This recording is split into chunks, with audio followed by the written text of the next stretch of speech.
This is the Retirement Lifestyle Advocates radio program. I'm your host, Dennis Tubbergen.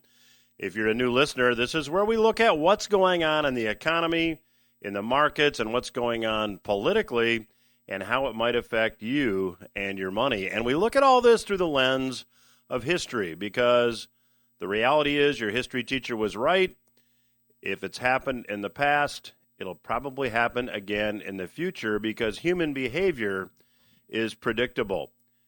If you've not yet requested your copy of our free May special report titled The 5 Threats to Your Retirement and How to Avoid Them, I would encourage you to go to the website, requestyourreportnow.com. I'd be glad to send you a complimentary copy.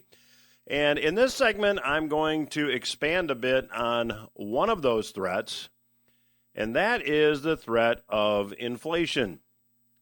Inflation, if you've been to the lumber company, if you've been to the grocery store, if you've purchased copper wire, you know that inflation is here. Now, I've been talking about this for a long time and been warning that the Fed's money creation policies would, at some point, if they continued, have to lead to inflation. Now, I'm going to talk about the Fed's monetary policies and inflation and dig into this a bit deeper in the next segment with my special guest today, Mr. John Rubino. John co-authored a book about 10 years ago called The Money Bubble, and much of what he predicted in that book, much of what he talked about, is now coming to pass. So you'll want to stay tuned for that segment as well. Now, what does the Fed have to say about all this? Well, last week there was an inflation report that allegedly surprised those in charge at the Fed. They were surprised that the official measure of inflation, which, as we'll talk about in a minute, is somewhat flawed, or perhaps very flawed, they were surprised that this official measure of inflation surged. Now, I really don't think they were surprised, because it's difficult to imagine those in charge of money creation, those that have been creating money at such a maniacal pace, to use that term, are surprised when inflation shows up. Now, they are insisting, they meaning the Fed is insisting that the inflation that we are now seeing is transitory. It's going to settle down once the economy returns to a more normal status. Now, I think that there is no chance that it returns to a more normal rate of inflation if current monetary policy continues, as it now seems that it will. Now, let's dig into this consumer price index number. Wolf Richter talked about this last week in an article that he published, and he said the consumer price index jumped 0.8% in April from March, having jumped 0.6% in March from February, and having jumped 0.4% in February. So for the 3 months combined, if you add together the 0.8%, the 0.6%, and the 0.4%, you have a number of about 1.8%. So on an annualized basis, that's more than 7% annual inflation, and that's using the official measure of inflation. That's the Consumer Price Index. Now, what's interesting is that the Consumer Price Index over the years has been significantly, and underline significantly, manipulated. There are adjustments made to how the official inflation rate is calculated using several different adjustments. One of those adjustments is weightings. So, for example, if healthcare, which comprises approximately 20% of the U.S. economy, is weighted at 8 or 9% in the CPI, and we have big inflation in the healthcare arena, in the healthcare area, then we're under-measuring inflation. Now, another adjustment that's often used is that of hedonics. Now, an hedonic adjustment is really an adjustment for pleasure, for making a product more useful. So I'm going to show my age here. I remember growing up when I was the television remote control.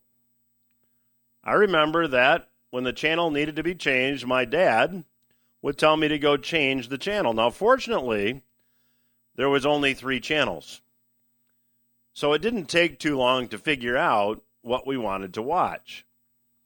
Now, when a television remote control was invented, not only did children all across the country breathe huge sighs of relief, but the price of TVs went up. But although the price of televisions went up, there was an hedonic adjustment applied because now that remote control made using the television more pleasurable. And even though you couldn't buy a TV without a remote at a certain point, there was no inflation because of that pleasure adjustment. Now, there's also an adjustment called substitution, and this very simply is that if, for example, one particular item in the basket of goods and services that's used to measure the inflation rate, if it goes up in price too much, some bureaucrat decides that nobody's going to buy it, and they substitute another item. Now, when you go back and look at the inflation calculation methodology that was used prior to 1980, and my past guest here on the program, economist John Williams, who does excellent work, and you can check out his work at shadowstats.com, he calculates the inflation rate prior to all these adjustments being made. He would calculate today, and you can go to Shadow Stats and check it out, that the actual inflation rate is approaching 13%. Now that is 1970s style inflation. But here's what is particularly disturbing, and that is the response of the Federal Reserve to this inflationary environment. Now, in the 1970s and presently, in my view, the cause of the inflation lies squarely at the feet of the Fed. However, in 1980, the Fed, then headed by a gentleman by the name of Paul Volcker, was a little bit more responsible. In 1980, responding to the high level of inflation, the Fed increased interest rates to more than 20%. And inflation was subdued.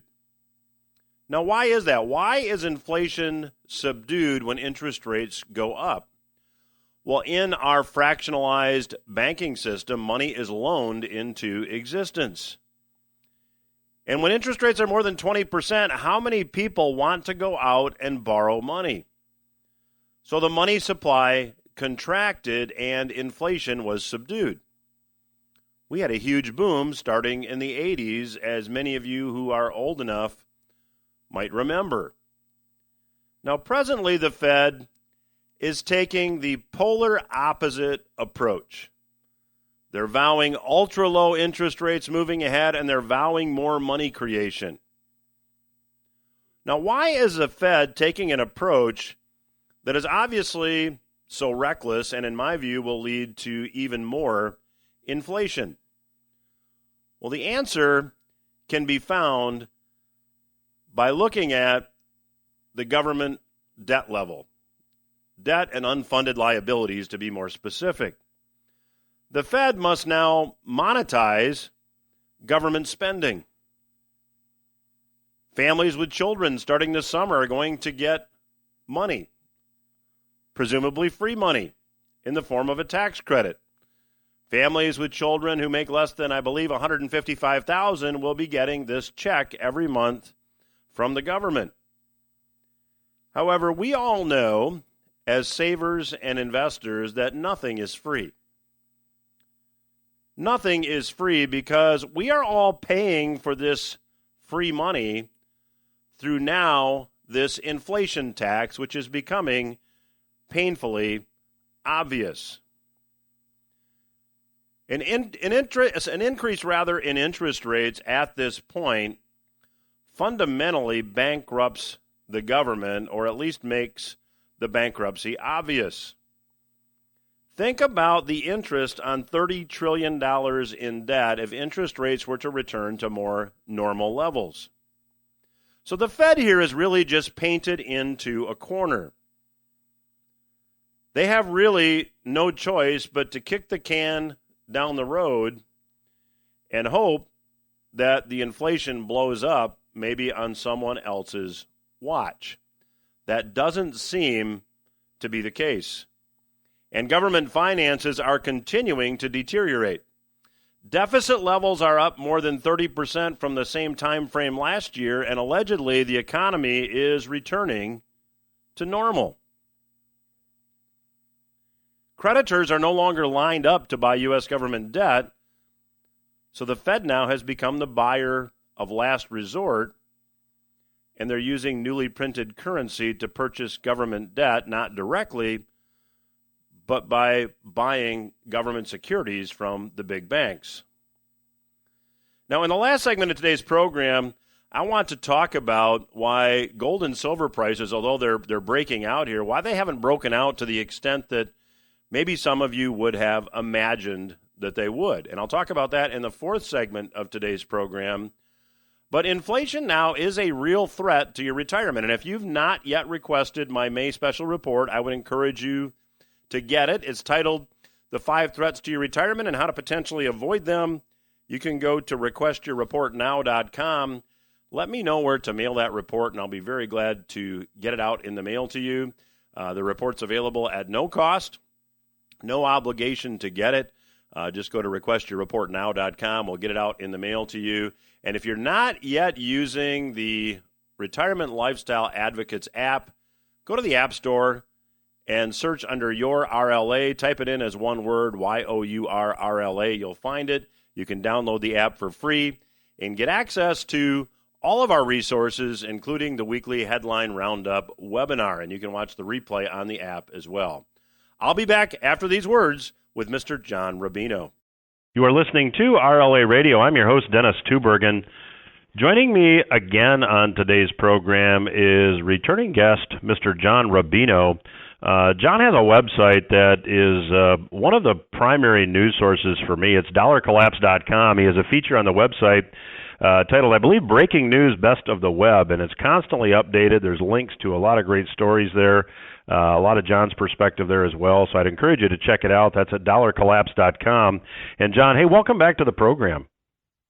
Hey, Dennis, good to be back. So, John, I don't even know where to start. Many of the listeners know that you co-authored a book several years ago called The Money Bubble, and it talked about the ultimate demise of fiat currency, and it seems like we might be now headed down that path a little bit more firmly. Can you comment? Yeah, well, the backstory is that fiat currencies exist by government decree or fiat, and they're not backed by anything, which means the big governments of the world, the guys running the euro and the yen and the dollar, basically have unlimited credit cards. They can create as much new currency as they want to do anything they want. And human nature being what it is, they have abused that privilege outrageously by creating way too much currency. And so we ended up with a world that's just awash in debt. Everybody owes money, and a lot of people can't pay that back, and governments have to create huge amounts of new currency to cover the cost of their old debts. And so we're kind of heading off a cliff financially. And what's happened lately, and this was always going to happen, but the pandemic basically made it happen a little sooner than it would have otherwise, is that we've bumped up against a crisis that is so huge that it's forcing all the governments of the world to bail out basically everybody in sight. So the U.S. is just creating, new dollars as fast as we can and dumping them out into the banking system, and it's causing a lot of disruptions in the financial world. You've got bubbles in so many different places now. The tech stocks are a bubble, and housing is almost a bubble again, and cryptocurrencies just went crazy in the last year, and it goes on and on. And these bubbles are not far from bursting in a lot of cases. So instead of having, like we have in the past, a bubble in one sector where prices go through the roof and everything gets crazy and then it bursts and then the government creates a lot of new currency to fix that sector.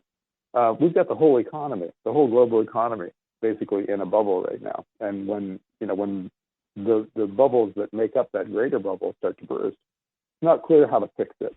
So that's where we are now. We're at a point where it's possible that this crisis, the coming crisis, is going to be too big to be fixed. And then what happens? That's the big story. What is it going to be like trying to get from that point to some kind of sustainable future, if that's indeed possible at all. So that's what we're headed into. It's a very interesting time from the standpoint of economic theory, and probably a terrible time from every other standpoint. It's not going to be fun to pass through. So, John, when you look at, the Stephanie Keltons of the academic world that are advocating for modern monetary theory, the idea that, you can print as much money as you want, and if we have inflation, you just pull it back out in the form of taxes. To me, that's just really rubbish. It's fertilizer. But are we now seeing that's really, that point is being proven now with all the inflation that we're seeing? Well, you can make the case that we're already doing modern monetary theory, which is a theory that says, governments don't really have to borrow money or tax their citizens or anything. They can just print as much new money as they need and run the government that way.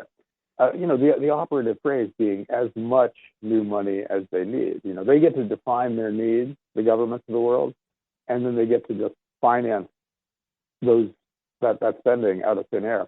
And we're kind of doing that already, that's what we're doing with central banks financing government operations. So you can make the case that we're already doing modern monetary theory, and that the result of what we're doing is the result of modern monetary theory, and it's bad. We've got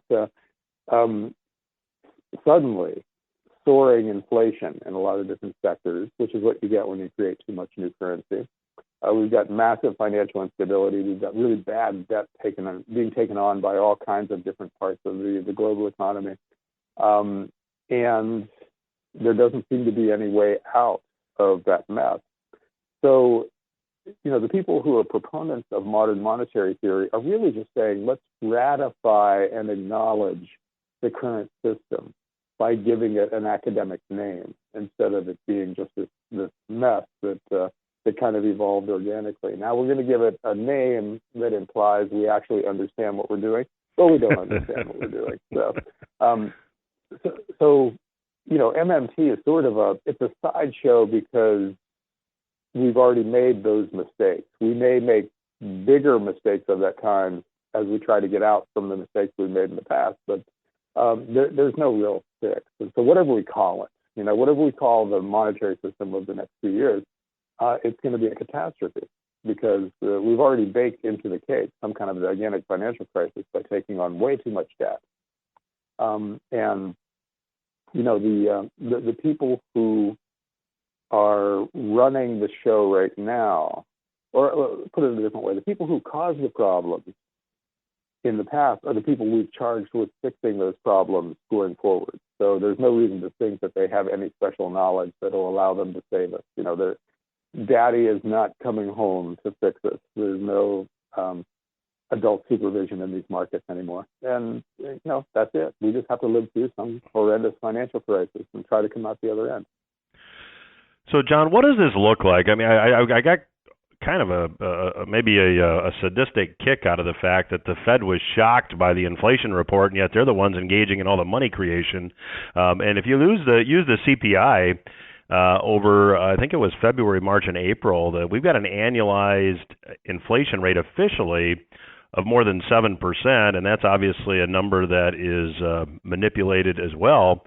So what does this end game look like? I mean, when the bubbles begin to burst, does the Fed just try to put the pedal down and create more money? And do we have a hyperinflationary event, or how does this play out in your view? Well, yeah, that's kind of the really scary part of the story. As scary as the present is, when these bubbles start bursting, the Fed only has one tool, which is easier money. So they will have no choice. Well, they'll actually have two choices. One is to stand back and let the global financial system collapse into something worse than the 1930s deflationary depression, or try to inflate their way out of all the bad debt that's bursting by creating even more new currency and dumping it into the system and pushing interest rates down even further.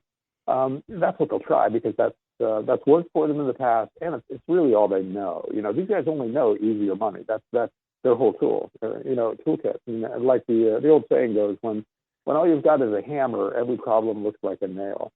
So for these guys, anything that happens, they automatically respond to it with easier money. So they will do that. But the problem is that they're starting from a place where they don't have a lot of leeway because interest rates are already extremely low. They're negative in a lot of places. In other words, if you lend somebody money, you have to pay them for the privilege of lending money to them in a negative interest rate environment.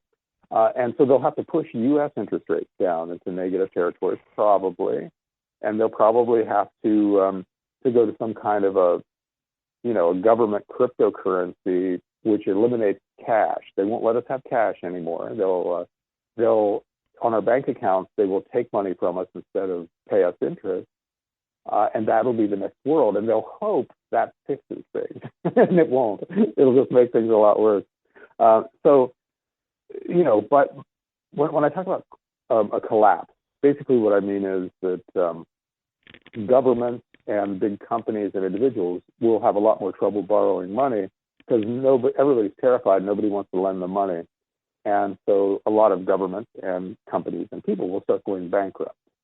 Then the Fed will step in and try to bail everybody out, and that will make things worse because that'll push up inflation, which will push up interest rates against the Fed's attempt to push them down, and the system will just break down.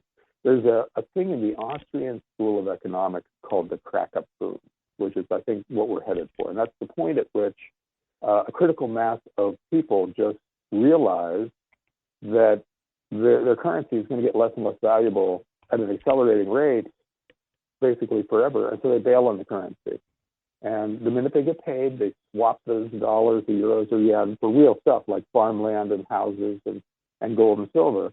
And so the financial side of the economy, in other words, bank stocks and government bonds, just tank because nobody wants to touch them anymore.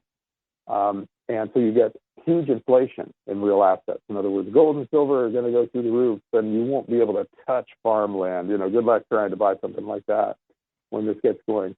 And so it manifests as inflation. It'll feel like a really aggressive inflationary stretch that we go through, but it's really people losing faith in the currency. And that seems to be what's coming. And what's at the other end of this is anybody's guess, because historically, countries have done this quite a few times in the past. In fact, dozens, if not hundreds of times. And frequently you get a political crisis which leads to some kind of authoritarian government. Germany had a hyperinflation and they got Hitler. In the 1700s, France had a hyperinflation and they got Napoleon. And so that's the scary part of this, that we end up in a situation where our governments are even more authoritarian than they are now, with no real fix, because tomorrow's authoritarian governments are going to have some serious technologies with which to maintain their power. John, I'm sneaking up on the end of the segment here. My guest today is John Rubino. I will continue my conversation with John in the next segment when RLA Radio returns. Stay with us. I'm Dennis Tubbergen. You're listening to RLA Radio. My guest today is Mr. John Rubino. His website is dollarcollapse.com, and I mentioned in the last segment that that's one of my go-to sources for news. John does a brilliant job in his breaking news best of the web segment or section of his website where he links to a number of different stories. I would encourage you to check it out. I always appreciate his perspective as well. And John, in the last segment, we talked about the fact that these difficult economic times that are looming apparently often lead to a more authoritarian government. I can't say it any better now, John. But let's talk a little bit about, what that might look like. And we chatted a bit before we started talking today that, Bitcoin and China, there's some events going on there. So that kind of all is related. Yeah, well, the cryptocurrency emergence is one of the really interesting stories of the last few years. Now, basically what cryptocurrencies are, and Bitcoin is the main one that everybody's heard of, They're basically private sector forms of money that have been created by some individual computer programmer and then turned loose on the internet. So you keep track of them via something called the blockchain, which is an online ledger where everybody gets updated at the same time, and in that way makes it, in theory at least, unhackable. And these things started very small, and they were kind of under the radar, but in the last few years they've just exploded, and Bitcoin is now worth more than most big companies' market cap. And so it's basically like we're running an experiment to see whether it's possible just to transition to private sector forms of money and just bypass the world's governments. In other words, take away the printing presses from the big government by just creating a new form of money that they don't have any control over. Fascinating experiment, really interesting concept. I'm kind of rooting for cryptos to succeed. But their success of the last few years have been without governments paying much attention. And now they're big enough and valuable enough to become a threat to the world's government. And so what we saw in the last couple of days is the government starting to strike back. And overnight, I guess, China just reiterated a ban that they'd had in place on their banks doing anything with cryptocurrencies at all. And that caused cryptos just to tank overnight. So Bitcoin is now down from $60-some thousand per coin to 30-some thousand. So it's almost down by 50% from its recent peak. And the other cryptos are down, in some cases, more than that in percentage terms. So this is a challenge that cryptos always had to face at some point. And now they're apparently going to face that challenge in the near term, where governments respond to the threat by trying to regulate them out of existence or just ban them or co-opt them or whatever. There's going to be a lot of different strategies probably employed by governments to stop crypto. And crypto fans say that cryptocurrencies will come through this with flying colors, that it's going to turn out that governments cannot control cryptocurrencies short of just shutting down the global internet. And when they find that out, they'll just back off, and cryptos will just become the de facto store of value and maybe medium of exchange in the world. And so we'll see.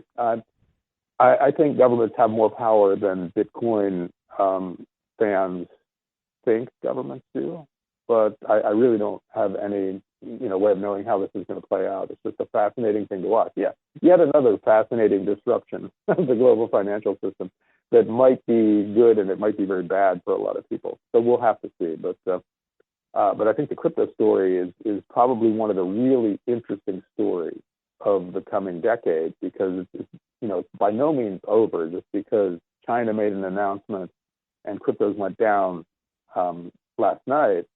The story has a long way to run, and cryptos have a lot more interesting things to do and to have done to them. And I don't know how to invest in them though. I really don't know how to advise anybody to treat cryptos within their investment portfolio, because we saw this kind of volatility in the last few years, where Bitcoin went from 3,000 to 15,000, then from 200 to 15,000, then down to 3,000, then up to 60,000. So how do you invest for something like that? It's not clear. But it's because things are evolving so quickly and it's so uncertain, you might want to include Bitcoin and some of the other cryptos in the basket of real assets that you look at.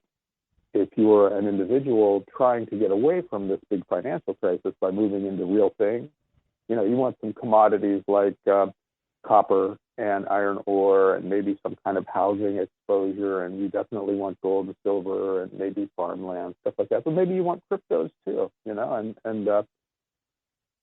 I wouldn't say that definitively yet, but I think that's definitely something to look at as you're structuring your own finances, especially if they get whacked some more here and they go down. As volatile as they are, the further down they go, the more upside that they have. So again, we'll have to see. Nothing is certain in this world except that probably gold and silver will do fine, but everything else is really in flux right now. And so personally, I'm way, way, way overweighted in precious metals, just because that seems like the only truly safe place out there right now.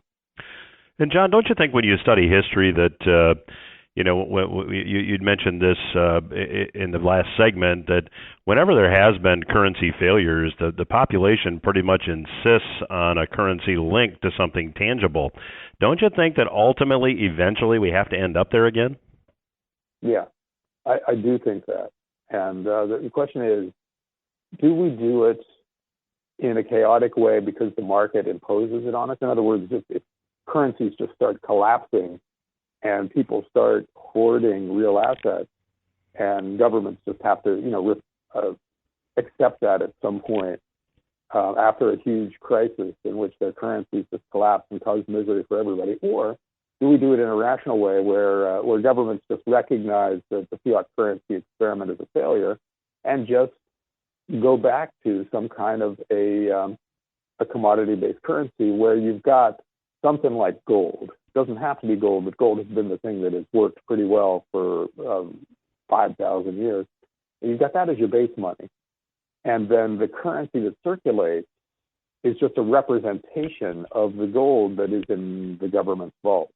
In other words, the dollar used to be just a name for a certain weight of gold. And that's what the other currencies of the world were too. We could go back to something like that, only, the high-tech version where digital dollars are transferred from one place to another via some kind of a cryptocurrency like blockchain system. But it's still gold in a vault somewhere that is the actual money of a society. And because the supply of gold and of silver, we could also use silver in this future monetary system.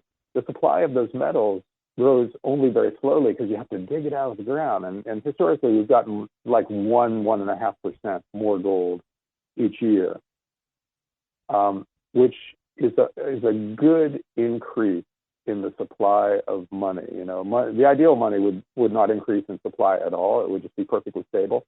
But the fact that gold increases very slowly and in a predictable way makes it a really good base money for a system, because if it only increases at that very slow rate, it'll stay as rare as it has been, and it will tend to hold its value, which is what it's done for 3,000 years. In the Roman Empire, an ounce of gold bought a pretty good man's toga. Today, an ounce of gold buys a decent men's suit. It has held its value, and you can say that about all kinds of other of like staples, where gold buys pretty much the same as it did way back when. And the reason for that is that gold is stable in terms of supply. It stays as rare as it's always been, and therefore its value stays pretty much what it was.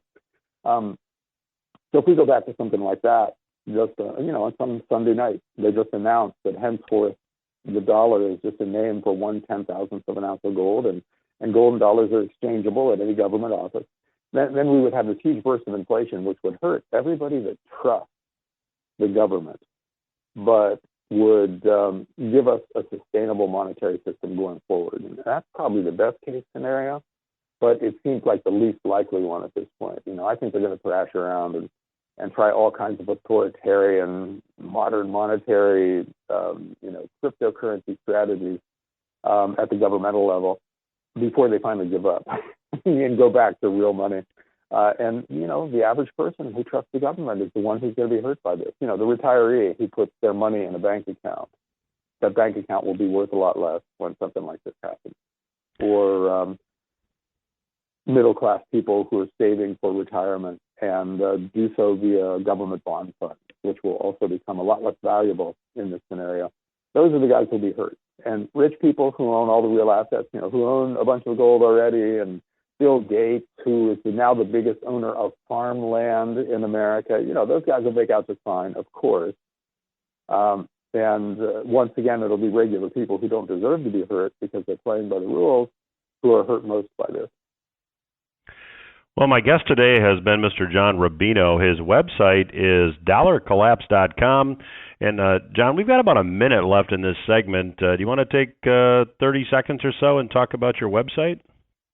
Yeah, actually, I'd rather give a little bit of advice out there because I think it's easy to get wrapped up in the gloom and doomy side of the story, but it's actually also an investment thesis. You can make a lot of money if you buy the right things at the right time.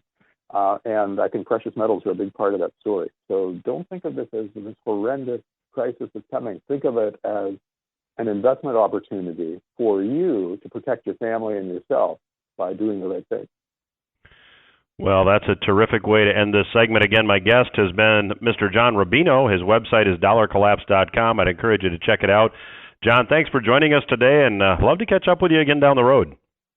Great. Look forward to it, Dennis. We will return after these words. This is Retirement Lifestyle Advocates Radio. I'm your host, Dennis Tubbergen. Thanks again to Mr. John Rubino for joining me on today's program. We've been talking today about the proverbial elephant in the room. Food prices are higher, lumber prices are higher, fuel prices are higher, and gold and silver are nominally higher. But given the inflation that exists, they haven't really moved as high or as far or as fast as one might have expected them to. Now, this past week, Frank Holmes, who is CEO of U.S. Global Investors, made a rather interesting comment. And I'm quoting. He said, "The threat of gold exploding would basically say they have lost control. And I really think there is some type of stabilization, if you want to call it."